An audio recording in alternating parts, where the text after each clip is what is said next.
सिंधुदुर्ग जिल्ह्यातील दोडामार्ग तालुक्यात मोर्ले गावी एका शेतकऱ्यावर हत्तीने हल्ला केला व त्याला सोंडेने पकडून आपटून पायात तुडवलं। या घटनेत 65 वर्षीय शेतकरी लक्ष्मण गवस यांचा जागीच मृत्यू झाला। ग्रामस्थांनी हत्ती आणखी किती जणांचा बळी घेणार असा प्रश्न वन अधिकारी व महसूल अधिकारी यांना विचारला आहे। हत्ती पकड मोहीम राबवा अशी मागणी ग्रामस्थांनी केली आहे।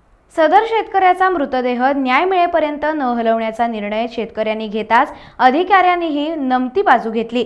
त्यानंतर मृतदेह शवविच्छेदनासाठी पाठवण्यात आला। मोर्ले गावात भीतीचं वातावरण पसरलं आहे। टाइम्स डिजिटलला लाईक करा, शेअर करा, सबस्क्राइब करा आणि बेल आयकॉन दाबायला विसरू नका। Times digital.